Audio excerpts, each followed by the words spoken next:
না, আমার বিদ্যুৎ বাড়লো 4 গুণ আর পেমেন্ট বাড়লো 11 গুণ। পাওয়ার সেক্টরের তাহলে আইনের শাসন যেটা বলা হয় সেটার পিকচারটা কেমন ছিল? আইনের অপব্যবহার, কুশাসনের জায়গাটাও রেখে দিয়েছে। বিস্ফোরা অনেক ধরনের আছে, কিছু ছোট ফোড়া, কিছু কিছু বড় ফোড়া আছে। আদানি একটা বড় বিস্ফোরা। আদানির ক্ষেত্রে এভিডেন্স পাওয়া গেছে, মানে সার্কামস্ট্যান্সিয়াল এভিডেন্স পাওয়া গেছে। যে এখানে সামথিং ইজ ফিশি। অফকোর্স ওইটা আপনি দেখলে বুঝবেন যে এখানে সব মিলালে জিনিসটা একেবারে পানির মতো, মানে আমাদের বুড়িগঙ্গার পানি না, একেবারে মানে তাহলে এই বিস্ফোরণ থেকে কি জ্বালানি খাত মুক্তি পেতে পারে? সেটা এখন আগামীতে, মানে এটা তো আগামী সরকারের সিদ্ধান্তের উপর নির্ভর করবে। যে ক্রাইসিসে আমরা পড়েছি এনার্জি সেক্টরটা, এটা থেকে বের হয়ে আসতে হলে নতুন সরকার বা সংসদকে টপ প্রায়োরিটি দিয়ে কি করা উচিত? এই যে জরুরি আইন বাতিল যেটা হলো, এটার যে বাকি আইনি সংসদীয় প্রক্রিয়া যেটা আছে সেটাকে তাদের ইমিডিয়েটলি কমপ্লিট করতে হবে।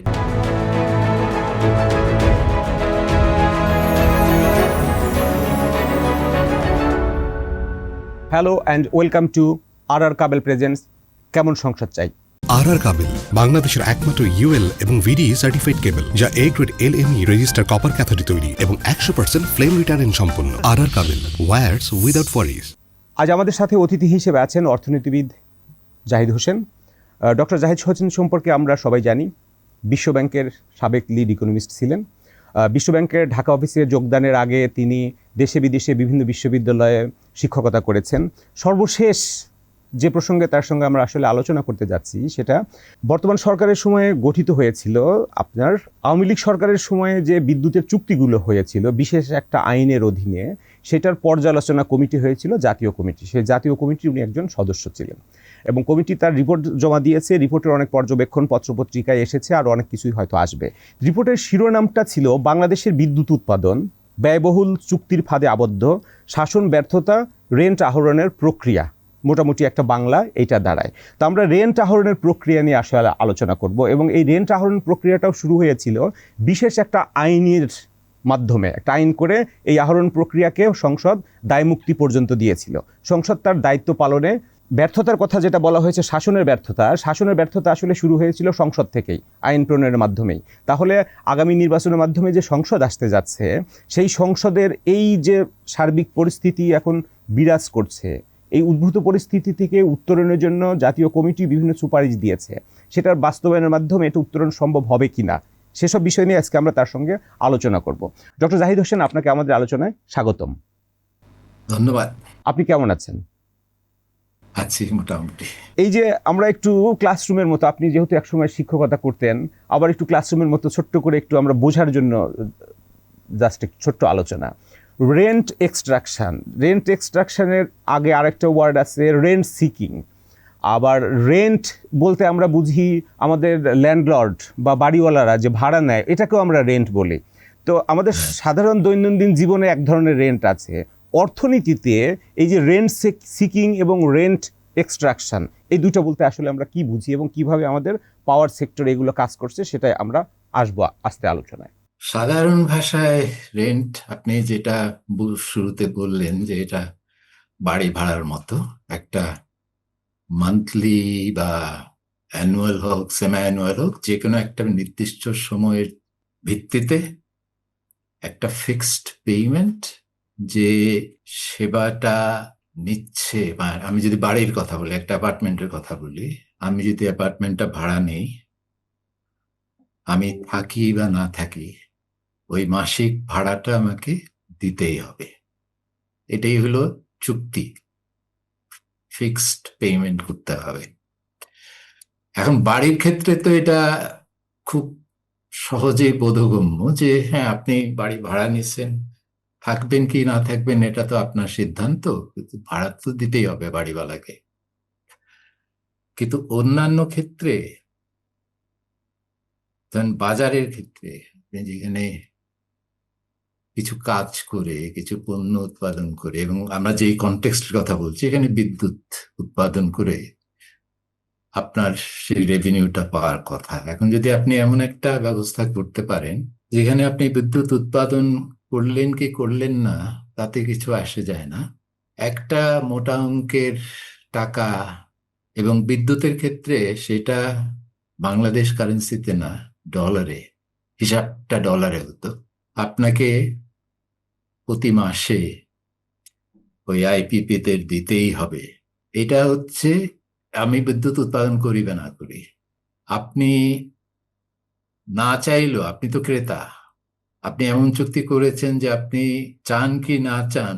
আবার কিছু প্রভিশন আছে, যেমন যেটাকে বলে আপনি নেবেন অথবা পে করবেন, মানে ধরেন 100 মেগাওয়াটের কেন্দ্র, চুক্তিতে বলা হলো যে আপনাকে একটা মাসিক ভাড়া তো দিতেই হবে, প্লাস 30 মেগাওয়াট আপনার হয় নেবেন, আর না নিলে ওটার জন্য পে করতে হবে। তো এই যে দুটা ফিক্স পেমেন্ট, কিন্তু এটা হয়ে গেল। একটা হলো, একটাকে বলা হচ্ছে ক্যাপাসিটি চার্জ, যেটা বাড়ি ভাড়ার মতো।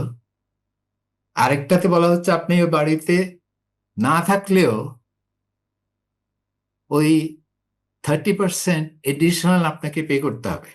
এখন এটা আপনি বলতে পারেন, এই যে রেন্টের সৃষ্টিটা এইভাবে হচ্ছে, এই এই বিদ্যুতের ক্ষেত্রে ক্যাপাসিটি পেমেন্ট এবং টেক অর পে। সিকিং যেটা, যে পার্টটা, সেটা তো হলো, ধরে না, এটা তো একটা মধুর মতো।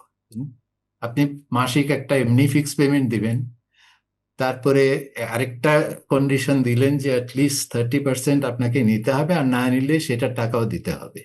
এটা তো একটা মধু সৃষ্টি করলেন। মানে বিজনেসে আপনি ইনভেস্ট করলে একটা রিস্ক থাকে, আপনার ক্যাপিটালের একটা রিস্ক থাকে, এখানে কোনো হ্যাঁ, রিস্ক নাই। এই পার্টে তো কোনো রিস্ক নাই, রিস্কের কথা আমি পরে আসছি। তো কিন্তু আপনি যেটা বললেন যে সিম্পল ভাষায় যদি আমি বুঝতে চাই, আমি বললাম যে ঠিক আছে, আমার এই একটা মাসিক চার্জ আমি দিচ্ছি। ধরেন আমি আরো স্পেসিফিক কনটেক্সটটা বোঝার জন্য, যে আপনি $2 বিলিয়ন আপনাকে বললাম যে আপনি বিনিয়োগ করেন এখানে, এই খাতে। আপনি বললেন ঠিক আছে, আমি বিনিয়োগ করবো, আপনি আমাকে কি দেবেন? আমরা নেগোশিয়েট করে বললাম ঠিক আছে, আপনাকে মাসে ফিক্সড 85 মিলিয়ন টাকা আমি দেব 25 বছর ধরে, প্রতি মাসে। আপনি এখন বিনিয়োগ করবেন $2 বিলিয়ন, মাসে আপনাকে আমি 85 মিলিয়ন দেব আগামী 25 বছর।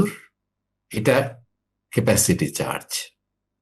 প্লাস আমি এটাতেও রাজি হচ্ছি যে অ্যাটলিস্ট 30%, আপনার ধরেন সাপোজ এটা 1500 মেগাওয়াটের একটা প্ল্যান্ট, তো এর 30% আমি কিনি বা না কিনি, ওইটার পেমেন্ট আপনাকে দেব।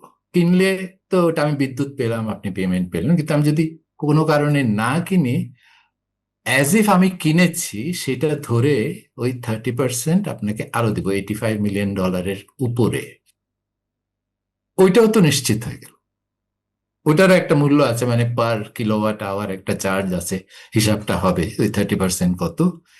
তো এই $2 বিলিয়ন এখন খরচ করলাম, প্রতি মাসে $85 মিলিয়ন করে পেলাম, 25 বছর পাবো, plus guaranteed 30% taker take or pay clause আছে। তো এই ধরনের চুক্তি যখন থাকবে, এটা তো একটা মধুর, আপনি তৈরি করলেন, সেখানে কি ভ্রমরা আসবে না? মানে সিকিংটা তো তখন, যখন সবাই গন্ধ পাবে যে আরে এই নিশ্চিত লাভ, $2 বিলিয়ন আমি এখন আমার পকেটে না থাক, আমি যদি একটা ব্যাংকের কাছে যাই বা একটা ক্যাপিটাল মার্কেটে যাই এবং এই ক্যাশ ফ্লো প্যাটার্নটা দেখায়, তাহলে লোক, আমার কাছে একটা প্রজেক্ট আছে যেখানে মাসে $85 মিলিয়ন পাবো, প্লাস টেক অর পে 30% আছে। আমি যদি একটা বন্ড ইস্যু করি, কে কিনবে না ওই বন্ডটা বলেন? এখানে তো কোনো রিস্ক নাই। আমি যদি বলি যে ওই তুমি আমাকে বন্ডটা দাও, এই $85 মিলিয়ন মধ্যে $30 মিলিয়ন আমি তোমাকে দেবো প্রতি মাসে, তা আপনি হয়তো সেই টাকা দিবে না। সেখানে তো অনেক ভোমরা এসে ভিড় করবে ওই মধুটা খাওয়ার জন্য। তো রেন্ট সিকিং এর ইনসেন্টিভটা কিন্তু তৈরি হবে সেখানে। এবং এই চুক্তি আপনি যাদের মাধ্যমে করতে পারবেন, এটা তো সরকার দিচ্ছে এই সুবিধাটা। তো সেখানে যারা, কাকে দিবে, আমাকে দিবে না আপনাকে দিবে, এই সিদ্ধান্ত যারা নেবে, তারাও তো বুঝে, তারা তো আর বোকা লোক না, স্মার্ট মানুষ। যে আমি এমন একটা ডিল আপনাকে অফার করছি, যেটা almost like a free lunch. তো আপনাকে ফ্রি লাঞ্চ দেব আর আমি খাবো না কিছুই, এটা কি মানে হিউম্যান নেচারে এটা মিলে? তো সেইখানে তো একটা একটা জোট, একটা কলিউশন হওয়ার মতো পরিবেশ তৈরি হয়ে গেল, তাই না? একদিকে আছে সিদ্ধান্ত যারা গ্রহণ করবেন তাদের বড় বড় যারা ডিসিশন মেকার, সেখানে ব্যুরোক্র্যাটসরা আছে, সেখানে রাজনৈতিক নেতৃত্ব যারা সরকারকে চালাচ্ছেন তারা আছে, আর যারা এই ডিলের অপর পক্ষে আদার সাইডে আছে বিদ্যুৎ উৎপাদনকারীরা, এই উদ্যোক্তারা, তারা আছেন।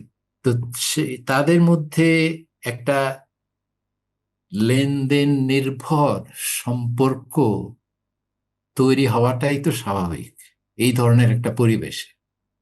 এখন কোন ভোমরাকে আপনি ঢুকতে দেবেন আর কোন ভোমরাকে আপনি ঢুকতে দেবেন না, সেটা তো নির্ভর করছে যে আমি কত পাচ্ছি এখানে, মানে শেয়ারিং অ্যারেঞ্জমেন্টটা কিভাবে হচ্ছে। তো সেটা তো নেগোসিয়েশনের ব্যাপার। কাজে আপনি যে সংসদের কথা বলছেন যে এই যে টাকাটা আমরা দিচ্ছি এটা কার টাকা, এখানে তার একটা, আমরা ইকোনমিস্টরা যেটা বলি যে থার্ড পার্টি প্রবলেম ক্রিয়েটেড হয়। কারণ আপনি যদি, যে এই চুক্তিটা সই করছে সেই যদি নিজের পকেট থেকে টাকাটা দিত, তাহলে তো সেই চিন্তা করতো যে আমি যে ধরনের একটা $85 মিলিয়ন দিব প্রতি মাসে ইনিশিয়াল $2 বিলিয়ন ইনভেস্টমেন্টের বিনিময়ে, আমি কিভাবে টিকে থাকবো ভবিষ্যতে। কিন্তু এই ক্ষেত্রে তো তার সেই চিন্তার কোনো কারণ নাই, কারণ সে তো নিজের টাকা দিচ্ছে না, সে তো টাকা দিচ্ছে করদাতার টাকা। তো থার্ড পার্টি হলো করদাতা, যার কোনো ভয়েস এই সিদ্ধান্তের প্রক্রিয়াতে নাই।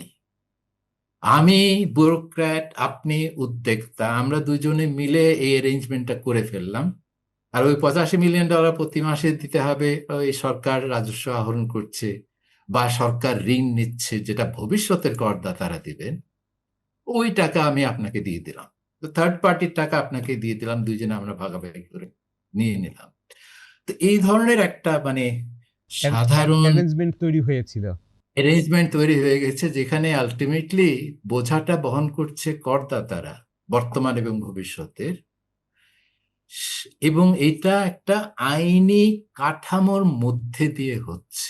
কাজে আপনি বলতে পারেন না যে এটা বেআইনি হয়েছে, কারণ ওই জরুরি আইন এইটা তো বলেছে যে ওখানে কিন্তু জরুরি আইন যেটা করা হয়েছে ওখানে কিন্তু এটা বলা হয়নি যে এই ধরনের চুক্তি আপনাকে করতে হবে বা আপনি ওই অযাচিত চুক্তির পথেই সবসময় যাবেন, কারণ এখানে তো জরুরি কথাটা ব্যবহার করা হয়েছিল যে ইমার্জেন্সি কোনো প্রবলেম সলভিং এর জন্য। কম্পিটিটিভ প্রসেসে গেলে যেহেতু আপনার দীর্ঘ সময় লাগতে পারে, সেই জন্য আপনি নন কম্পিটিটিভ প্রসেসে প্রকিউরমেন্টটা করার ক্ষমতাটা আপনাকে দেয়া হয়েছে। তার মানে এই না যে এটা আপনাকে ব্যবহার করতেই হবে, অপ্রয়োজনে আপনি ব্যবহার করবেন। কিন্তু ওখানে যেহেতু কোনো কন্ডিশন বলে দেওয়া হয়নি যে কোন ক্ষেত্রে আপনি এই নন আনসলিসিটেড পথে হাঁটতে পারবেন আর কোন পথে আপনাকে কম্পিটিটিভ পথে যেতে হবে, এরকম কোনো বাধ্যবাধকতা দেওয়া হয়নি। এটা অলমোস্ট একটা ব্ল্যাঙ্ক চেক দিয়ে দেওয়া হয়েছে। তো সংসদের তো দায়িত্ব হলো যে আমি আইন করেছি, আইনের বাস্তবায়নটা মানে ইন লেটার অ্যান্ড স্পিরিট, আইনের তো দুটা দিক আছে, তাই না? এখানে তো আপনি বলতে পারেন লেটারটা তো ভায়োলেশন হয়নি, কারণ আইন তো এটাকে নিষিদ্ধ করে নাই, আনসলিসিটেড প্রকিউরমেন্ট। তো এই লেটার ওয়াইজ ইউর ওকে, কিন্তু স্পিরিট ওয়াইজ কি আপনি ঠিক আছেন? মানে আইন কি বলেছে যে যে কোনো চুক্তি যে কোনো সময়, এটা ধরেন এই বিশেষ আইনটা তো এসেছিল 2007-08 কেয়ারটেকার গভর্নমেন্টের সময় ইমার্জেন্সি পাওয়ার অ্যাক্টের অধীনে। তারপরে আপনার খেয়াল আছে হয়তো নতুন যখন সংসদ আসলো তারা এটাকে বলল স্পিডি পাওয়ার প্রকিউরমেন্ট অ্যাক্ট নাম ছিল তখন। জি, বিশেষ 2 বিধান, বছরের জন্য, হ্যাঁ বিধান বিশেষ বিধান, 2000, বিশেষ আইন 2010। বিশেষ আইন 2010। মানে আইডিয়াটা ছিল যে তখনও তো আপনার বিদ্যুতের বড় একটা সংকট ছিল, লোডশেডিং এর কথা নিশ্চয়ই খেয়াল আছে। 2006-এর পর থেকে আমরা যে একটা ইভেন ঢাকাতে যে 4-5 ঘন্টা ধরে লোডশেডিং, তো না বিদ্যুৎ বিভ্রাটও একটা, কখন আসবে কখন যাবে কেউ বলতে পারতো না। অনেকে বলতো যে না বিদ্যুৎ তো যায় না, বিদ্যুৎ তো আসে, মানে বাক্যেরও পরিবর্তন হয়ে গেছিল। তো ওই ধরনের সিচুয়েশনে একটা বিশেষ আইন করা হলো। তো সংসদ তো এই আইনটা করে দিল। এখন পরে এই আইন সংসদ বারবার এক্সটেন্ডও করলো। এইটার ব্যবহারটা যেই স্পিরিটে আইনটা করা হয়েছে, সেই স্পিরিটে এটার বাস্তবায়নটা হচ্ছে কিনা, এটাও তো সংসদের দায়িত্ব, তাই না? আমি যে আইনটা করছি সে আইনটাকে সুষ্ঠুভাবে ব্যবহার জি, হচ্ছে জি। না অপব্যবহার হচ্ছে। এটাও তো সংসদের সেখানে দায়িত্ব পর্যালোচনা করা এবং প্রয়োজনীয় সুপারিশ করা। কিন্তু সংসদ এটা এক্স্যাক্টলি এটা ওই আইন করে দেওয়ার পরে আর করে নাই, এবং আইনে আরো একটা গুরুত্বপূর্ণ দিক ছিল, যেটা হলো দায়মুক্তি দেওয়া হয়েছিল। যে এইখানে যে হ্যাঁ, রেন্ট এক্সট্রাকশন বলেন বা রেন্ট সিকিং বলেন, কিভাবে কি হচ্ছে, কে কি পাচ্ছে, এটা নিয়ে থার্ড পক্ষ যারা, কেউ আদালতে প্রশ্নও তুলতে পারবে না। রাইট, হ্যাঁ। এটা ইন্ডিমনিটিও দেওয়া হয়েছিল। তাহলে পার্লামেন্ট রাবার স্ট্যাম্প হিসেবে যখন ইউজ হয়, তখনই হচ্ছে হুম। আপনার এই যে আমরা যেটা এখন পাওয়ার সেক্টরে রিপোর্ট পড়ছি, যেটা বাংলাদেশ বিদ্যুৎ উৎপাদনে ব্যয়বহুল, চুক্তির ফাঁদে আবদ্ধ, শাসনে ব্যর্থতা, রেন্ট আহরণের প্রক্রিয়া, this is a perfect storm তৈরি হয়েছে আমাদের পাওয়ার সেক্টরে। এখন এই রিপোর্টের যদি আমরা একটু ডিটেলে যদি ছোট করে আমরা একটু জানতে চাই আসলে, যে এইটা হওয়ার ফলে এখন আমাদের পাওয়ার সেক্টর, এনার্জি সেক্টর যে জায়গায় দাঁড়িয়ে আছে, কি ঘটেছে, কি জায়গায় দাঁড়িয়ে আছে, এবং আমাদের ফিউচার জ্বালানি সিকিউরিটি, এনার্জি সিকিউরিটি কতটা ঝুঁকির মধ্যে আছি আমরা। এটা তো দেখেন, এনার্জি সেক্টরের বিশেষ করে বিদ্যুতের দায়িত্বে তো আছে Bangladesh power development board. Bangladesh power development বোর্ডের আপনার আর্থিক অবস্থা যদি দেখেন, এখন তাদের লসের পরিমাণ হচ্ছে বছরে 50,000 কোটি টাকা, যেটা 10 বছর আগেও ছিল 5,500 কোটি টাকা, মানে প্রায় 10 গুণ বেড়েছে। এখন আপনি বলেন যে এই এত লসটা বাড়লো, এটার ডিটেলসটা কি? ডিটেলস হলো যে এই অর্থ বছর 11 থেকে অর্থ বছর 24 এই সময়ে বিদ্যুৎ সরবরাহ বেড়েছে 4 গুণ। টোটাল পেমেন্ট বিদ্যুতের জন্য এটা বেড়েছে 11 গুণ। এখন বলবেন যে এই টোটাল পেমেন্টের যে এত বৃদ্ধি, মানে একটা প্রপোর্শন তো থাকতে হবে না? আমার বিদ্যুৎ বাড়লো 4 গুণ আর পেমেন্ট বাড়লো 11 গুণ, তখন আপনার মাথায় প্রশ্ন আসতে পারে, আচ্ছা এটা কি বিদ্যুতের যে জ্বালানি ব্যবহার করছি তার দাম বৃদ্ধির কারণে বেড়েছে? এটা কি বিদ্যুৎ যারা সরবরাহ করে, যে কোম্পানিগুলো, যে বিতরণ কোম্পানি আছে বা যারা তত্ত্বাবধানে আছেন বাংলাদেশ পাওয়ার ডেভেলপমেন্ট বোর্ড, এটা কি তাদের অদক্ষতার কারণে, মানে তাদের অপারেশনাল ইনএফিসিয়েন্সির কারণে কয়লার দাম বেড়েছে, জ্বালানির দাম বেড়েছে, ডলারের দাম বেড়েছে? এই যে 11 গুণ আর 4 গুণের যে ডিসপ্রপোর্শনটা, এটা কি এইসব ফ্যাক্টর দিয়ে ব্যাখ্যা করা যেতে পারে? উত্তর হচ্ছে না। তাহলে ব্যাখ্যাটা কোথায়? ব্যাখ্যাটা হলো যে আপনি এই 11 গুণ পেমেন্টের মধ্যে কোন আইটেমটা সবচেয়ে বেশি বেড়েছে সেইটা যদি বের করেন, তো সেখানে ক্যাপাসিটি পেমেন্ট, যেটা এখন বর্তমানে পিডিবি যে টোটাল পেমেন্টটা করে তার প্রায় 50% বেশি, এই ক্যাপাসিটি পেমেন্ট একই সময়ে বেড়েছে 20 গুণ। এই ক্যাপাসিটি পেমেন্ট তো চুক্তির ফল, এটা তো আর পাওয়ার ডেভেলপমেন্ট বোর্ডে যারা লোকজন আছে তাদের অব্যবস্থাপনা বা তাদের দৈনন্দিন এই যে খরচ হচ্ছে, অপারেশনাল যে সাইডটা, সেটা তো এর মধ্যে নাই। তার উপর একটা বার্ডেন চাপিয়ে দেওয়া হয়েছে। তার উপর একটা বার্ডেন চুক্তি করে চাপিয়ে দেওয়া হয়েছে। তো এই বার্ডেন এবং থেকে বের হয়ে আসতে পারবে পিডিবি, নাকি দেউলিয়া হওয়ার পথে যাবে? এইভাবে যদি চলতে থাকে, মানে পিডিবি তো দেউলিয়া হওয়ার পথে যাবে, কিন্তু পিডিবি যদি দেউলিয়া হয় তাহলে সে বিদ্যুৎ সরবরাহ দেবে কিভাবে? সেই ক্ষেত্রে পিডিবিকে আমার ভর্তুকি দিতে হচ্ছে বাজেট থেকে। তো ওই বাজেটের ভর্তুকির উপর চাপটা বাড়বে।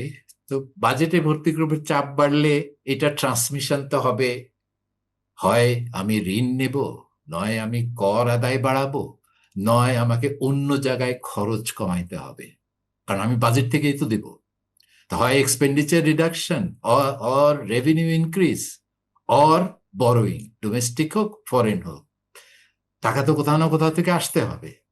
কাজে এটা পিডিবিকে আমার যদি সচল রাখতে হয়, আরেকটা উপায় আছে, সেটা হলো পিডিবির যে প্রাইস, যেটা পাইকারি দর, যেটা যে দরে ডিস্ট্রিবিউশন কোম্পানির কাছে বিদ্যুৎটা বিক্রি করা হয়, এর মধ্যে আর ব্রেক ইভেন পৌঁছাতে হলে পৃথিবী যেই দামে কিনছে বিদ্যুৎ আর যেই দামে বিক্রি করছে, এই দুটাকে যদি আপনি সমান করতে চান পার ইউনিট লসটাকে শূন্যে আনার জন্য, প্রফিট না ব্রেক ইভেন, তাহলে বিদ্যুতের দাম 85% বাড়াইতে হবে।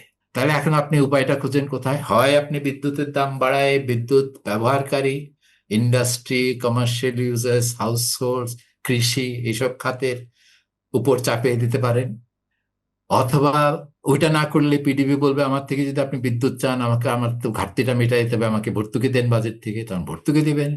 ভর্তুকি সরকার বলবে আমার যদি ভর্তুকি দিতে হয় আমি এই টাকাটা পাবো কোত্থেকে, হয় আমাকে অন্য জায়গায় খরচ কমাইতে হবে, নয়, এটা আমি আগেই বললাম। কেউ না কেউ তো এর কারো না কারো ঘাড়ে এই বোঝাটা চাপবে। There is no free lunch. তো এখন প্রশ্ন হলো যে এখানে দুটো এলিমেন্ট আছে। একটা হলো এই ক্যাপাসিটি চার্জ এত বাড়লো কেন, 20 গুণ বাড়লো, যেখানে বিদ্যুৎ সরবরাহ বেড়েছে 4 গুণ, টোটাল পেমেন্ট বেড়েছে 11 গুণ, ক্যাপাসিটি চার্জ বেড়েছে 20 গুণ। সবাই দেখছে যে এখানে তো ক্যাপাসিটি চার্জ খুব উদার ভাবে দিচ্ছে। তা এখন বিদ্যুৎ লাগুক বা না লাগুক, বা আমি যেখানে বিদ্যুৎ কেন্দ্রটা করছি সেখানে ফুয়েল পাওয়া যাক বা না যাক, কেন্দ্রটা যদি করতে পারি তাহলে তো আমার রিটার্নটা গ্যারেন্টিড। তো আমরা একটা হিসাব দিয়েছি যে দুটো ব্যাপার ঘটেছে এই এই একটা ডিস্টোর্টেড ইনসেন্টিভ ক্রিয়েট হওয়ার কারণে। মানে এই মধুটা আপনি যে দিলেন, এই মধু খাওয়ার আগ্রহটা আসলো, এবং সেই কারণে দুটো জিনিস ঘটেছে। একটা হলো যে আমরা প্রচুর বিদ্যুৎ কেন্দ্র বানিয়েছি যেগুলো হয় আমাদের লাগে না, মানে যেখান থেকে বিদ্যুৎ সরবরাহ হয় আমাদের লাগে না, মানে ডিম্যান্ড নাই, অথবা লাগলেও আমরা সেটাকে চালাতে পারি না। এবং সেটার আমরা একটা হিসাব দিয়েছি যে 7,700 থেকে 9,500 মেগাওয়াটের মতো অতিরিক্ত ক্যাপাসিটি ক্রিয়েটেড হয়েছে। এখানে পার্টলি ডিম্যান্ড নাই, আর পার্টলি গ্যাসের অভাবে, বা ধরেন পায়রা, সেখানে কয়লা বিদ্যুৎ কেন্দ্র, কিন্তু কয়লা ওখানে পৌঁছানো যায় না, কারণ ওখানে জাহাজ ফিরতে পারে না। পায়রা বন্দরকে কেন্দ্র করে এই প্ল্যানটা করা হয়েছে। জাহাজ ফিরতে পারে না, কাজে ওখানে কয়লা পৌঁছানোটা খুব কঠিন।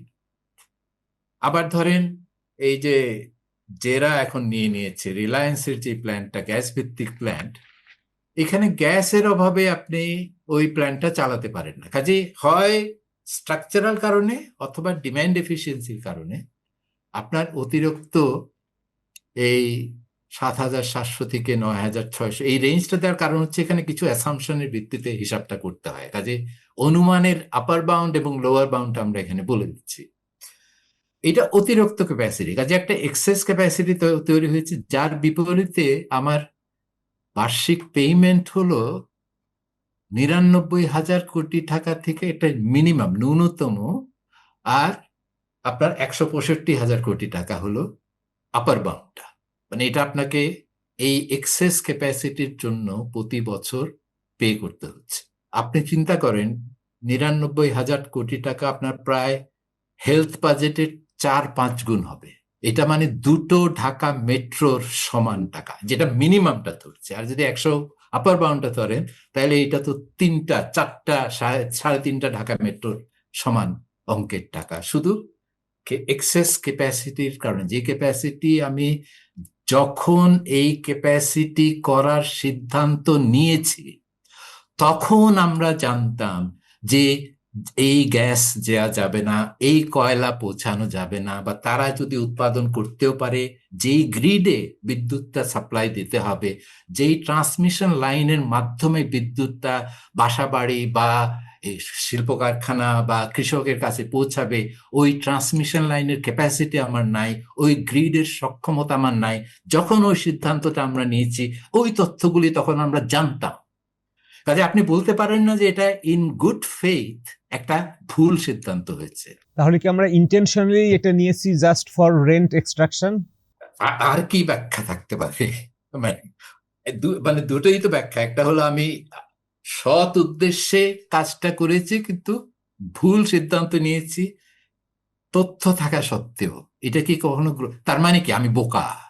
ওইটাই যদি আসলে প্রকৃত ব্যাখ্যা হয়, তাহলে কনক্লুশনটা কি হবে? যে ইনফরমেশন থাকা সত্ত্বেও এই ধরনের একটা সিদ্ধান্ত আপনি নিলেন, তার মানে আপনি ইনফরমেশন গুলো বুঝতেই পারেন নাই, তার মানে আপনি একজন অদক্ষ ইনকম্পিটেন্ট ব্যুরোক্র্যাট বা মন্ত্রী। কিন্তু যারা যে সমস্ত ব্যক্তিরা ওই তখন সিদ্ধান্ত গ্রহণের দায়িত্বে ছিলেন, তারা তো কেউ বোকা ছিলেন বলে আমার মনে হয় না। মানে কেউ বলবে না যে তারা বোকা ছিলেন, তারা না বুঝে এটা করেছেন। কাজেই এটা যে রেন্ট এক্সট্রাকশনের কারণেই ঘটেছে, সেইটা তো ইজ এ নো ব্রেইনার। তাহলে বিদ্যুৎ জ্বালানি সেক্টরে আমি আরেকটা প্রশ্ন আপনাকে করেছিলাম যে এই রেন্ট এক্সট্রাকশনের কারণে বিদ্যুৎ জ্বালানি সেক্টরের ভবিষ্যৎ কতটা ঝুঁকিপূর্ণ বা ঝুঁকিমুক্ত, এখন কি অবস্থায় আমরা আছি? মানে এই আর্থিক বোঝাটা, এই যে এক্সেস ক্যাপাসিটি।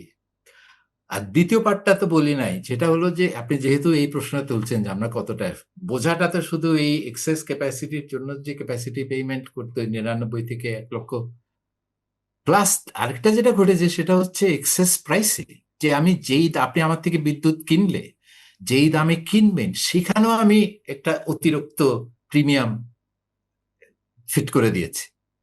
যেটা আমাদের যে ট্যারিফ রিনেগোসিয়েশন কমিটি যেটা করা হয়েছিল, তারা অনেক ডিটেইল ডেটা অ্যানালিসিসের ভিত্তিতে তারা কিছু বেঞ্চমার্ক করে তারা ওই হিসাবটা দিয়েছে। আপনার যে প্রেজেন্টেশন আছে ওখানে পাবেন যে কয়লারটা করে নাই, তারা ডিজেলের ক্ষেত্রে এইচএফও এবং সোলার, এগুলো গ্যাসের ক্ষেত্রে অতিমাত্রায়, মানে সোলারের ক্ষেত্রে 70 থেকে 80% বেশি, এইচএফও 45 থেকে 50% বেশি। এক্সেস প্রাইসিংও যখন আমি, একটা হলো বিদ্যুৎ না দিয়ে আমি আপনার থেকে টাকা নিচ্ছি, আবার যখন আমি আপনাকে বিদ্যুৎ দিচ্ছি, যেই দামে দিচ্ছি সেখানেও আমি এডিশনাল অ্যাটলিস্ট 40-50% এক্সেস প্রাইস হিসাবের মধ্যে ঢুকিয়ে দিয়েছি। তো এখন বোঝাটা তো এই দুই দিক থেকে আসছে, এবং এই চুক্তি যেগুলো বলবৎ থাকবে সেগুলো সেক্ষেত্রে আগামীতেও এই বোঝাটা আপনাকে বইতে হবে, বিদ্যুৎ সরবরাহকে ঠিক রাখতে হবে, আনলেস আপনি চুক্তিগুলোকে রিনেগোশিয়েট করতে পারেন। যে আইনটা নিয়ে আমরা কথা বলছিলাম, আপনার বিশেষ বিধান আইন, যেটা দায় মুক্তিও দেওয়া হয়েছিল, সেই আইনটা হয়েছিল 2010 সালে। আরেকটা আইন আছে যেটা 2003 সালে, যেটার মাধ্যমে বাংলাদেশ এনার্জি রেগুলেটরি কমিশন প্রতিষ্ঠা করা হয়। কমিশনের মূল উদ্দেশ্যই ছিল, যদি আমি ওই আইনের জাস্ট প্রিয়াম্বলটা আপনাকে একটু পড়ে শোনাই, যে বিদ্যুৎ উৎপাদন, গ্যাস সম্পদ, পেট্রোলিয়ামজাত পদার্থের সঞ্চালন, পরিবহন ও বাজারজাতকরণে বেসরকারি বিনিয়োগের অনুকূল পরিবেশ সৃষ্টি, উক্ত খাতে ব্যবস্থাপনা পরিচালনা, ট্যারিফ নির্ধারণে স্বচ্ছতা আনয়ন, ভোক্তার স্বার্থ সংরক্ষণ, প্রতিযোগিতামূলক বাজার সৃষ্টির লক্ষ্যে স্বাধীন নিরপেক্ষ রেগুলেটরি কমিশন প্রতিষ্ঠার লক্ষ্যে এই আইনটা করা হয়েছিল। তাহলে একটা আইন তো ওখানে ছিল, একটা প্রতিষ্ঠানও ছিল, তাদের রোল কি ছিল? ওটাও পার্লামেন্টের করা আইন। তাদের রোল এটা, আপনি এই চুক্তিগুলো যখন একটা প্রস্তাব আসে বিদ্যুৎ বিভাগে, সলিসিটেড হোক বা আনসলিসিটেড হোক, একটা প্রসেস আছে, যে একটা প্রজেক্ট ইভ্যালুয়েশন কমিটি করা হয়, একটা ট্যারিফ ইভ্যালুয়েশন কমিটি করা হয়। তারা প্রস্তাবগুলো ফার্স্ট টাইম যখন তারা দেখলেন, তখন সংশ্লিষ্ট কর্তৃপক্ষ সবগুলোর কাছে মতামতের জন্য এগুলো প্রেরণ করা হয়। তো সংশ্লিষ্ট কর্তৃপক্ষ যেমন আছে power grid corporation of Bangladesh, তাদের কাছে পাঠানো হয় যে আপনারা এই ক্যাপাসিটি, অতিরিক্ত বিদ্যুৎ দেওয়া হবে, এটা আপনারা সাপ্লাই করার মতো আপনাদের গ্রিডে সেই ক্যাপাসিটি আছে কিনা। এই ফাইন্যান্সিয়াল ইনস্টিটিউশন ডিভিশনে পাঠানো হয়, এনার্জি রেগুলেটরি কমিশনের কাছে পাঠানো হয় যে আপনাদের মতামতগুলো এখানে দেন। পার্লামেন্টারি অ্যান্ড লেজিসলেটিভ অ্যাফেয়ার্স ডিভিশনের কাছেও পাঠানো, যেহেতু একটা আইনি চুক্তি আমরা করতে যাচ্ছি, এখানে যে সমস্ত প্রভিশনের কথা বলা হয়েছে, আপনারা সেখানে এই পলিটিক্যাল ইভেন্টের প্রোটেকশন, তারপর চেঞ্জ অফ লর প্রোটেকশন, এখানে অন্যান্য যে লিগাল সাইটগুলি আছে, এই যে আপনার নিয়মগুলো, প্রসেসটা, এটা কিন্তু প্রত্যেক ক্ষেত্রে ফলো করা হয়েছে। তার মানে সবাই সুযোগ পেয়েছেন মতামত দেয়ার।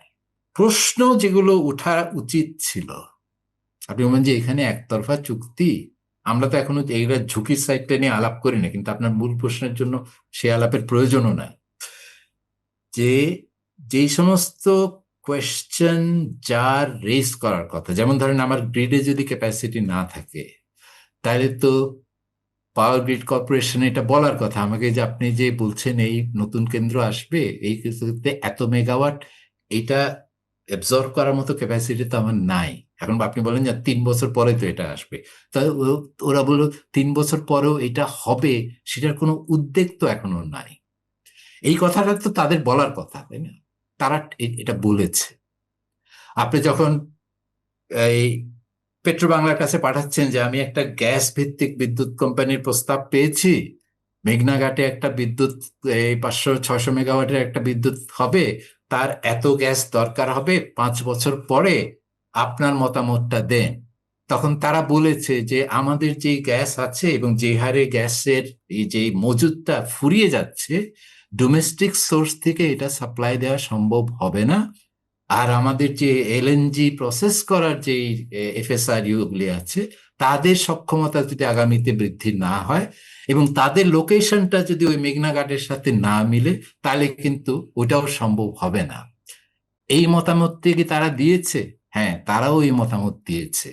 আপনি এনবিআর এর কাছে পাঠালেন, বললেন যে এই উদ্যোক্তা, সে তো বলছে তার ডিউটি ফ্রি দিতে হবে, 15 বছরের ইনকাম ট্যাক্স অব্যাহতি দিতে হবে, সবকিছু ট্যাক্স মুক্ত করতে হবে, আপনাদের মতামত দেন। এনবিআর তখন বলেছে যে আমরা কেন এই এই এই উদ্যোক্তা বা এই খাতকে কেন অন্যান্য খাতের চেয়ে ভিন্নভাবে ট্রিট করব। তাদের মতামত তারা দিয়েছে যে ট্যাক্স অব্যাহতি দিতে আমাদের আপত্তি আছে, তারাও তাদের বিকল্প প্রস্তাবও দিয়েছে। কাজে আমি যেটা মেইন পয়েন্ট, যে যে প্রসেসের মাধ্যমে কন্ট্রাক্টটা গিয়েছে, সেই প্রসেসে সংশ্লিষ্ট বিভিন্ন যে কর্তৃপক্ষের কাছে মতামত চাওয়ার কথা ছিল, তাদের কাছ থেকে মতামত চাওয়া কি হয়েছিল? উত্তর হচ্ছে হ্যাঁ। তারা কি তাদের মতামত দিয়েছিল? হ্যাঁ। তারা কি সঠিক প্রশ্ন তুলেছিল? হ্যাঁ, তুলেছিল। কাজে আপনি এখানে অদক্ষতার যুক্তি কোনো মতেই ফিট করতে পারবেন না। তাহলে যা কিছু কারণ হয়েছে সজ্ঞানে সুস্থ মস্তিষ্কে, সজ্ঞানে সুস্থ মস্তিষ্ক হয়েছে, কিন্তু যেটা হয়েছে যে হ্যাঁ ওকে, তারপরে ধরেন বিদ্যুৎ ইয়েতে প্রজেক্ট ইভ্যালুয়েশন কমিটিতে সবার মতামত আসলো, মতামত এসে একটা মেট্রিক্স তৈরি করা হলো যে পিজিসিবি এই কথা বলেছে, একটা রিমার্ক কলম, আমাদের বক্তব্য এই পেট্রো বাংলা এই কথা বলেছে, আমাদের বক্তব্য এই। তারপরে হ্যাঁ ঠিক আছে, আমরা সবই বুঝলাম, গ্যাস দিতে পারবেন না, মোটামুটি একটা ব্যবস্থা তখন হয়ে যাবে, অ্যাপ্রুভ করে দেন। পেট্রো বাংলার দ্বিমত থাকা সত্ত্বেও খালি পেট্রো বাংলা এটাই যে আগামীতে একটা ব্যবস্থার আমরা আপনাকে আশ্বাস দিচ্ছি, আশ্বাস হয়ে যাবে। তো আলটিমেটলি যেটা দাঁড়ালো, যেটা একটা প্রসেসটাকে ঠিকই ফলো করা হয়েছে, কিন্তু বক্স টিকিং এর মতো, যে আমার করতে হবে, করলাম, আপনি কি বললেন না বললেন, আমি এটাও আপনার সাথে দ্বিমত করছি না। পিজিসিবি বলছে যে আমার গ্রিডে তো সেই ক্যাপাসিটি, আমি কিন্তু আপনার সাথে দ্বিমত করছি না। হ্যাঁ ঠিক আছে, যৌক্তিক প্রশ্ন, একটা একটা অ্যারেঞ্জমেন্ট মোটামুটি করে নেওয়া যাবে। বাইরের বিভিন্ন প্রতিষ্ঠানের আপনি ওপিনিয়ন নিয়ে কথা বলছিলেন যে তারা ফ্ল্যাগ রেইজ করেছিল, বাট এটা মানা হয়নি। তো সংসদের আমলে নেওয়া হয়নি। সংসদে বিদ্যুৎ, জ্বালানি ও খনিজ সম্পদ মন্ত্রণালয়ের সম্পর্কিত একটা সংসদীয় স্থায়ী কমিটি আছে, যার কাজ হচ্ছে মন্ত্রণালয়ে সঠিকভাবে পরিচালিত হচ্ছে কিনা ওভারসাইট ফাংশন। তাদের কোনো রোল আপনারা কোথাও পেয়েছেন কিনা? খুব আমি ঠিক স্পেসিফিক না, তেমন কোনো মানে তাদের এইগুলো তো এই কমিটিগুলো তো মিটিংই করতো না ঠিক মতো। কাজে আমাদেরকে যে নথিগুলো আমরা দেখেছি, মানে এই যে কোনো প্রকল্পের পিছনে একটা অনেক অনেক মিনিটস, অনেক কাগজ থাকে, সেখানে এই পার্লামেন্টারি কমিটির থেকে পাওয়া বা তাদের কাছ থেকে চাওয়ার কোনো চিঠি আমার ঠিক নজরে বাকি আসেনি। সব প্রতিষ্ঠানের প্রশ্ন ছিল, তাদের কোনো প্রশ্নও ছিল না। বা তাদের কাছে প্রশ্ন চাওয়া হয়েছে কিনা, অনেক ক্ষেত্রে হয়তো চাওয়াই হয়নি, প্রয়োজনই বোধ করে নাই। প্রয়োজনই বোধ করেনি, কারণ এটা তো বিশেষ আইন, এটা ক্ষমতা আছে, আমি তো ইচ্ছা করলেই প্রয়োগ করতে পারবো। তাহলে আপনার স্টাডিতে আমি যদি আপনার কাছে সংক্ষেপে মন্তব্য জানতে চাই, যেটা হলো পাওয়ার সেক্টরের তাহলে আইনের শাসন যেটা বলা হয়, রুল গভর্ন করবে, ল গভর্ন করবে, সেইটার পিকচারটা কেমন ছিল? আপনারা কেমন পেয়েছেন? এই চেহারাটা কেমন পেয়েছেন? আইনের অপব্যবহার, এটাকে এখন আপনি আইনের শাসন বলবেন? মানে আইন আছে, আইন তো আইন শাসন আমাকে করছে। শাসন করতে, এবং আইন আমাকে কুশাসনের জায়গাটাও রেখে দিয়েছে। যে আপনার কম্পিটিটিভ প্রসেসে প্রকিউরমেন্ট হবে, তারপরে ইন্টারনালি এটার টেকনিক্যাল ইভ্যালুয়েশন হবে, সংশ্লিষ্ট কর্তৃপক্ষের মতামত চাওয়া হবে, মতামত আমলে নিতে হবে। এগুলো তো spirit of the law says this, যে পিজিসিবি যদি বলে যে আমার গ্রিডে ক্যাপাসিটি নাই, পেট্রো বাংলা যদি বলে আমার গ্যাস নাই, তাহলে আপনি সেই কথাটাকে সিরিয়াসলি নেবেন, নিয়ে শুধু এটুকু বলবেন না একটা ব্যবস্থা হয়ে যাবে। আপনি এখন ক্লিয়ার করে দেন, আপনার তো সমস্যা 3 বা 5 বছর পরে।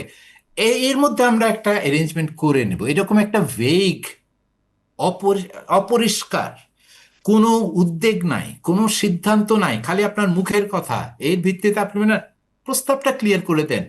তাহলে গুড পয়েন্ট, আপনি ব্রিলিয়ান্ট একটা প্রশ্ন তুলেছেন, কিন্তু আপাতত আমরা ক্লিয়ার করে দিই, পরে আপনার প্রশ্ন নিয়ে আমরা আবার আরেকটা প্রকল্প করব, আবার কাজ করব, হয়ে যাবে।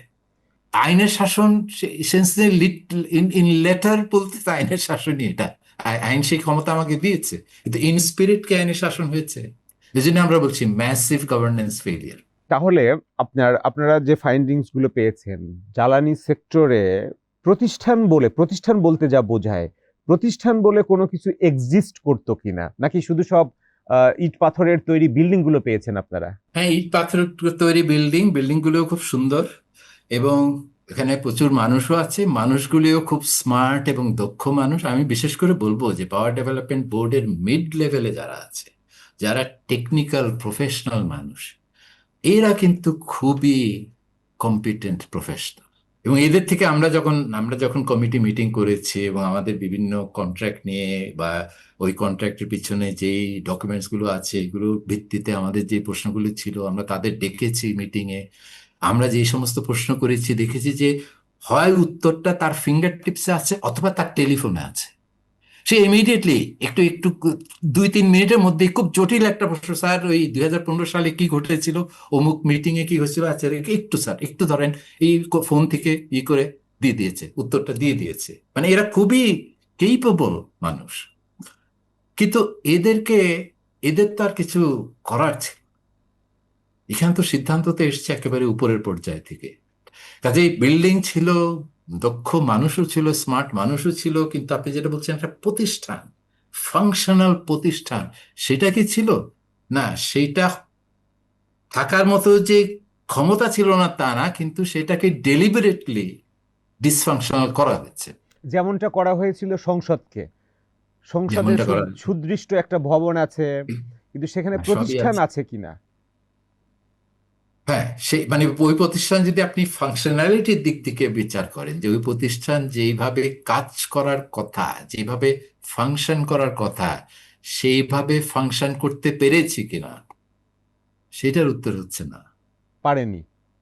না, তাহলে এখন আমরা যে চাইনি যে তা না, ওই প্রতিষ্ঠানে যারা ভেতরে যারা আছেন তারা যে চাইনি কিন্তু তা না। মানে যেটা বলতে চাচ্ছি, এখানে কিন্তু ব্যাপারটা ক্লিয়ার হইতে হবে।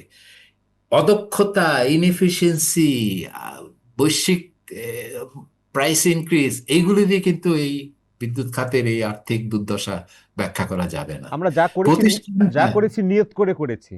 নিয়োগ করে গেছি, প্রতিষ্ঠানের আর্কিটেকচারটা ছিল, কিন্তু it was not functioning, it was not allowed to function. এখন এটা থেকে মুক্তির উপায় কি? উত্তরণের কোনো পথ আছে কিনা? প্রতিষ্ঠানগুলোকেও ফাংশনাল করা, যেমন পাওয়ার সেক্টর, পার্লামেন্ট থেকেই যদি শুরু করি, নির্বাচনের মাধ্যমে নতুন সংসদ গঠিত হচ্ছে, সেই পার্লামেন্টেরও কিছু ফাংশন আছে। পাওয়ার সেক্টরে যেসব আরও প্রতিষ্ঠানগুলো আছে, যেগুলোকে আমরা আসলে প্রতিষ্ঠান হিসেবে দেখতে চাই, সেটা করতে হলে কি কি করতে হবে? আপনারা অনেকগুলো সাজেশন দিয়েছেন। একটা তো হলো যে আগামীতে যাতে এই ধরনের চুক্তি না হয়, কারণ আরো তো সম্প্রসারণ হবে, ইকোনমি যদি গ্রো করে, সেখানে সংসদ যে আইনি ক্ষমতা এক্সিকিউটিভ ব্রাঞ্চকে দিচ্ছে, সেই আইন নির্বাহী বিভাগ যেই স্পিরিটে আইনটা করা হয়েছে, সেই স্পিরিটটা মেনটেন করে বাস্তবায়ন করছে কিনা, সেটার জবাবদিহির ব্যবস্থা সংসদকেই করতে হবে। তার মানে এখানে শুধু সংসদের মূল জায়গাতে যেই কমিটিগুলো করা হয়েছে, পার্লামেন্টারি কমিটি, যারা দৈনন্দিন ভিত্তিতে এই কাজগুলোকে মনিটর করবেন এবং সেখানে কোনো রকম নিয়মের ব্যত্যয় ঘটছে কিনা। তয় যদি হয় in spirit or in letter, তখন তারা সেটাকে ফ্ল্যাগ করে যারা আইন প্রণেতা এবং নির্বাহী বিভাগের সর্বোচ্চ পর্যায়ে দায়িত্বে যারা আছেন তাদের সামনে সেটা তুলে ধরবেন। এইটা তো সংসদকে এই দায়িত্ব তো পালন করতে হবে, নাহলে আপনার ক্ষমতার ভারসাম্যহীনতার কারণে যেটা ঘটেছে সেইটা তো আগামীতেও থেকে যাবে। যা খুশি তাই করলাম, সংসদকে দিয়েই করালাম, হ্যাঁ জয়যুক্ত হয়েছে, হ্যাঁ জয়যুক্ত, প্রত্যেকটা ক্ষেত্রে হ্যাঁ জয়যুক্ত হয়ে যায়। তো ওই ধরনের একটা, আপনি যেটা বললেন রাবার স্ট্যাম্প পার্লামেন্ট, ওইটা থেকে তো আগামী সংসদ একটা রিয়েল পার্লামেন্ট হিসাবে ফাংশন করবে, সেটাও কিন্তু আমার মনে হয় নির্ভর করবে সংসদে ক্ষমতার ভারসাম্যের উপর। এখন আমরা যদি ভোটাররা একটা দলকে 250টা সিট দিয়ে দেই, তাহলে তো ওই দল যা খুশি তাই করবে, কারণ আমাদের দলের মধ্যেও তো গণতান্ত্রিক চর্চা নাই। তাহলে সেখানেও তো যারা সর্বোচ্চ পর্যায়ে আছেন তারা দলের সিদ্ধান্ত আর ওই সর্বোচ্চ পর্যায়ের ব্যক্তির সিদ্ধান্ত তো একই সিদ্ধান্ত হয়ে যায়। যে ওই ধরনের সিচুয়েশনে সংসদে যদি ক্ষমতার ভাষা একটা স্ট্রং অপোজিশন যদি না থাকে, তা এই একচেটিয়া দখল যদি হয়ে যায়, তাহলে তো এটা এখান থেকে বের হওয়া খুব কঠিন হবে। আপনি একবার আমার আমার আমার সাথে আলোচনায় বলেছিলেন, যেটা হলো বাংলাদেশে ব্যাংকিং সেক্টর আর energy sector, power energy sector, এটা হলো আপনার ক্রনি ক্যাপিটালিজমের ক্লাসিক এক্সাম্পল। হ্যাঁ, কারণ দুইটার সিমিলারিটি দেখেন। দুইটা তাহলে ব্যাংকিং এ ব্যাংকিং এ আপনার ডিপোজিট আছে কিন্তু টাকা নাই, আর বিদ্যুতে আপনার ক্যাপাসিটি আছে কিন্তু বিদ্যুৎ নাই। দুটোর মধ্যে একটা সিমিলারিটি দেখতে পাচ্ছেন না ওইখানেও পার্লামেন্টের কিন্তু বড় একটা রোল ছিল এই ব্যাংকিং এ? ব্যাংকিং এ। হ্যাঁ অবশ্যই, হ্যাঁ জেনে শুনে বুঝে ওই যে নিয়ত করেই অনেক কিছু করেছে। অবশ্যই। তাহলে আমি যেটা আগেও প্রশ্নটা করেছিলাম, যে আমাদের আসলে জ্বালানির খাতের সামনের দিনগুলো কতটা ঝুঁকি মুক্ত বা ঝুঁকিপূর্ণ বিকজ অফ দিস সিচুয়েশন। একটা তো হলো আমাদের প্রাইমারি এনার্জির যে সংকট, গ্যাসের সংকট, কারণ গ্যাস নির্ভরতা তো এখনো অনেক হাই বিদ্যুৎ খাতে। যে এই প্রাইমারি এনার্জির সংকটের কারণে বিদ্যুৎ সরবরাহের একটা ক্রাইসিসের ঝুঁকি তো রয়ে গেছে। ওটাতে আরেকটা হলো আর্থিক বোঝা, যেটা এই চুক্তির কারণে হয়েছে। এবং এটা তো একটা আরেকটার সাথে রিলেটেড। আমার এনার্জি, প্রাইমারি এনার্জি সাপ্লাই বাড়াতে হলে এক্সপ্লোরেশন এবং এক্সট্রাকশনে বিনিয়োগ করতে হবে, এবং সেই বিনিয়োগের জন্য আমার টাকা লাগবে। আর এই ক্যাপাসিটি চার্জ আর অতি মূল্যায়নের কারণে আমি যে অতিরিক্ত বিল পে করছি, তো টাকা তো ওখানেই চলে যাচ্ছে। কাজে আমি এই যে এক্সপ্লোরেশনে টাকা ব্যয় করব, ওই টাকাটা আমার আসবে কোত্থেকে? দুটা তো ইন্টার রিলেটেড প্রবলেম। কাজে এখন আপনার যেটা প্রশ্নটাকে বুঝলাম, আমার প্রচুর মাথা ব্যথা আছে, আগামীতেও সেটা থাকবে যদি আমরা এখন কিছু করতে না পারি। সেই জন্য আমাদের এটা হলো যে, একটা হলো যে নতুন সমস্যার সৃষ্টি যাতে না হয় সেই পথগুলো বন্ধ করা, আর দ্বিতীয় হচ্ছে যে সমস্যা হয়েছে সেখানে বিস্ফোরা অনেক ধরনের আছে, কিছু ছোট ফোড়া, কিছু কিছু বড় ফোড়া আছে। আদানি একটা বড় বিস্ফোরা, এই ধরনের এসএস পাওয়ারের এগুলো বড়। এই যে অতি মূল্যায়িত চুক্তি যেগুলো আছে, এক্সেস ক্যাপাসিটি পেমেন্ট যেগুলি করা হচ্ছে, যেখানে আপনি তো সব থেকে চুক্তি বাতিল করতে পারবেন না। কাজে আর চুক্তি বাতিল করার তো একটা আইনি ভিত্তি লাগবে। তা আপনি যদি দেখেন যে এই চুক্তির পেছনে করাপশন ছাড়া তো এটাকে ব্যাখ্যা করা যাবে না, তাই না? এখানে তো ডিল হয়েছে।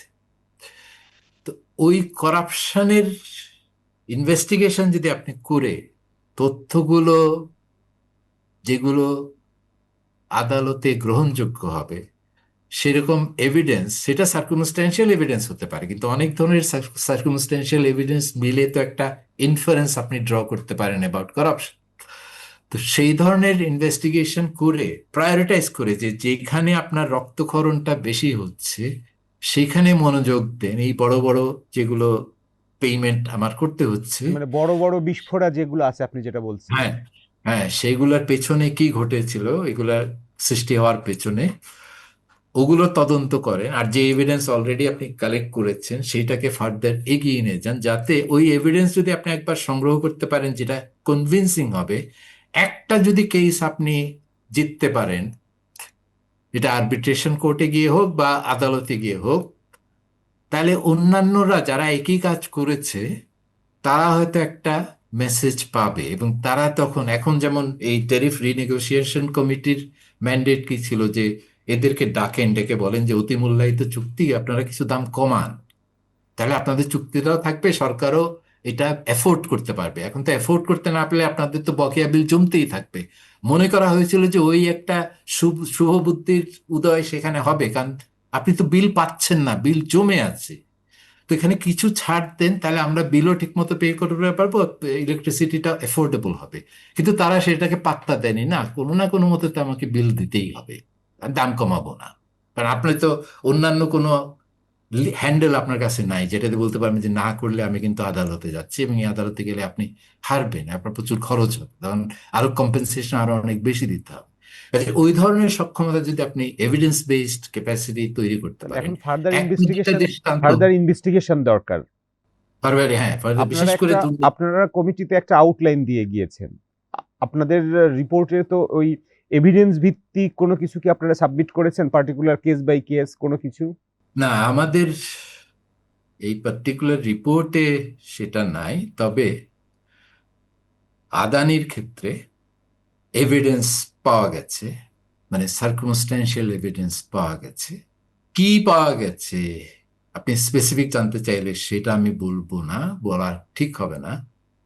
মানে কোন ট্রানজাকশন হয়েছে, কিভাবে হয়েছে, কার অ্যাকাউন্টে গেছে, ডেটটা কি ছিল, এই যে ডিটেল যে স্পেসিফিক ইনফরমেশন গুলা, কিন্তু এই ধরনের ইনফরমেশন পাওয়া গেছে।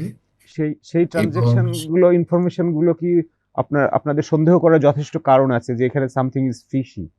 অফকোর্স ওইটা আপনি দেখলে বুঝবেন যে এখানে সব মিলালে জিনিসটা একেবারে পানির মতো, মানে আমাদের বুড়িগঙ্গার পানি না, একেবারে মানে সেই এভিডেন্স গুলোর উপর ভিত্তি করে আপনি যেমনটা ক্লিন বলছিলেন যে ওয়াটার। আদানি বড় একটা বিস্ফোরা, তাহলে এই বিস্ফোরা থেকে কি জ্বালানি খাত মুক্তি পেতে পারে?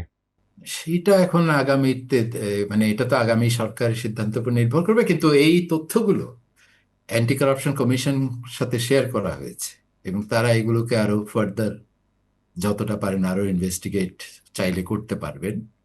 আর এই তথ্যের ভিত্তিতে আগামী নতুন সরকার যদি বলেন যে আমরা আদানির কন্ট্রাক্টের বাতিলের পথে যাব, বা অ্যাটলিস্ট আমাদের আদালতে এটার একটা সুরাহা আমরা করতে চাইবো, তারা যদি এটাকে এগিয়ে নিতে চান, তাহলে এগিয়ে নেওয়ার মতো, মানে আপনি আপনার ধরেন, আমার কালকে যে মোশতাক খান সাহেব যে উদাহরণটা দিয়েছেন, খুবই সুন্দর উদাহরণ। উনি বলছেন যে একটা ক্যান্সার পেশেন্ট যখন ডাক্তারের কাছে যায়, ডাক্তার যদি বলে আপনাকে যে আমার কাছে থেরাপি আছে, আপনি এই থেরাপিটা নিলে আপনি সুস্থ হবেন, এটার কিন্তু আমি আপনাকে আশ্বস্ত করতে পারি 80-90% চান্স আছে যে এই therapy will work, because it has worked in the past, and given আপনার ডায়াগনোসিস যেটা আমি করেছি তার ভিত্তিতে। কিন্তু আপনাকে তো আমি 100% গ্যারেন্টি দিতে পারবো না যে আপনি পরে এই থেরাপি সত্ত্বেও ক্যান্সারের কারণে মারা যাবেন না, কারণ there is always a chance যে কোনো না কোনো কিছু না কিছু আনএন্টিসিপেটেড অনেক কিছু ঘটতে পারে, যার ফলে আপনি হয়তো কেসটা হেরেও যেতে পারেন। কিন্তু আমরা তো লিগ্যাল ওপিনিয়ন নিচ্ছি, কিংস কলেজের যে লন্ডনে যে লয়ার্সরা সরকার নিয়োগ দিয়েছে, তারা তো তাদের এই এভিডেন্স গুলি দেখে তাদের মতামত দিয়েছেন, এবং তাদের মতামত হলো যে দে বেসড অন দ্য এভিডেন্স, আমি specifically the government should win the case and probably will win the case. Adani কেসে, আদানি case। আদানি চুক্তি যদি সরকার বাতিল করতে চায়, হ্যাঁ, এবং সেটা যদি করাপশনের ভিত্তিতে আরবিট্রেশনে নিয়ে যাওয়া হয়। আপনার মনে আছে, আপনার ফাইন্ডিংস না বললেন, বেশ কয়েক মাস আগে বা গত বছরে ওয়াশিংটন পোস্ট একটা রিপোর্ট করেছিল, সেটার রিপোর্টের ফাইন্ডিংস কি আপনারা দেখেছেন কিনা, কিভাবে এই চুক্তিটা ম্যানিপুলেট করা হয়েছিল? হ্যাঁ, ওগুলো তো আগের, হ্যাঁ, আমার এক্স্যাক্টলি এখন খেয়াল নাই, কিন্তু ওইসব রিপোর্ট তো আমরা তখন দেখেছি। তাহলে কিছু কিন্তু হোক। ওদের তো আর তখন ওরকম, পরে আমাদের ইনভেস্টিগেশনে যে এই ধরনের হার্ড এভিডেন্স পাওয়া গেছে, ওদের কাছে তো ওরকম এভিডেন্স ছিল না, ওগুলো তো সবই শোনা জি জি শোনা জি কথার ভিত্তিতে। জি। তাহলে এখন নির্ভর করছে, আপনি যেটা বলতে চাইছেন, নতুন সরকারের উপরে। নতুন সরকার, Right. নতুন পার্লামেন্টের উপরে। তো এই যে Right. আমি জাস্ট শেষে চলে আসছি, সংক্ষেপে আপনার কাছে জানতে চাইবো, যেটা যে ক্রাইসিসে আমরা পড়েছি এনার্জি সেক্টরটা, এটা থেকে বের হয়ে আসতে হলে নতুন সরকার বা সংসদকে টপ প্রায়োরিটি দিয়ে কি করা উচিত, জাস্ট ওয়ে আউট খোঁজার জন্য? একটা হলো যে এই যে জরুরি আইন বাতিল যেটা হলো, এইটার যে বাকি আইনি সংসদীয় প্রক্রিয়া যেটা আছে সেটাকে তাদের ইমিডিয়েটলি কমপ্লিট করতে হবে। এটা কোর্টে গিয়ে কেউ যদি আবার রিট করে বসে যে না, এটা তো অন্তর্বর্তীকালীন সরকার অর্ডিন্যান্সের মাধ্যমে করেছিল, এই অর্ডিন্যান্সকে আমি চ্যালেঞ্জ করছি, ওই ধরনের কোনো লিগ্যাল কমপ্লিকেশন যাতে তৈরি না হয়, এই বাতিলটাকে চূড়ান্ত করা আগামী সরকারের প্রথম দায়িত্ব হবে। তারপরে ভবিষ্যৎটাকে ঠিক রাখা, যে এই ধরনের নতুন চুক্তিতে যাতে আমরা আবদ্ধ না হই, সেই এগুলো তো কিভাবে হয়েছে সেটা তো তারা জানবেনই। তবে এই চ্যালেঞ্জ যেটা হবে সেটা হলো যে এই চুক্তিগুলো অলরেডি করা আছে সেগুলোকে সংশোধন করা, এবং সেগুলোকে সংশোধন করতে গেলে আপনি যদি ধরেন আদানির মতো কেস জিততে পারেন, তাহলে কিন্তু অন্যান্যদের কাছে একটা বিরাট একটা মেসেজ যাবে। তখন হয়তো তারা নিজেরাই মানে স্বপ্রণোদিত হয়ে রিনেগোশিয়েট করতে চলে আসতে, একটা ডেমনস্ট্রেশন ইফেক্ট হতে পারে। এবং অন্যান্য বড় বড় ক্ষেত্রে যেখানে দুর্নীতির গন্ধ আছে সেখানে দুর্নীতি ইনভেস্টিগেশন করে এভিডেন্স জোগাড় করে তাদেরকেও রিনেগোসিয়েশনের টেবিলে এনে চুক্তিগুলো সংশোধন করা, এই ছাড়া তো আর কোনো বিকল্প নাই। এবং এই পদক্ষেপগুলো খুব দ্রুতই নেওয়া উচিত।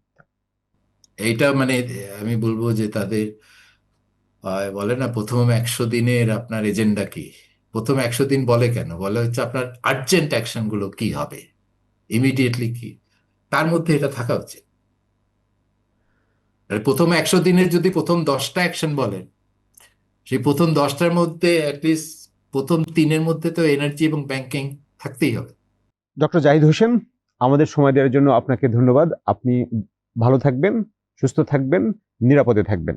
আশা করি এনার্জি সেক্টর নিয়ে সামনের দিনগুলো কেমন হবে আবারও আলাপ হবে, আলোচনা হবে। আপনি ভালো থাকবেন। আপনাদেরও ধন্যবাদ। Thank you. প্রিয় দর্শক, আমাদের সাথে থাকার জন্য আপনাদেরও ধন্যবাদ। আপনারা ভালো থাকবেন, সুস্থ থাকবেন, নিরাপদে থাকবেন।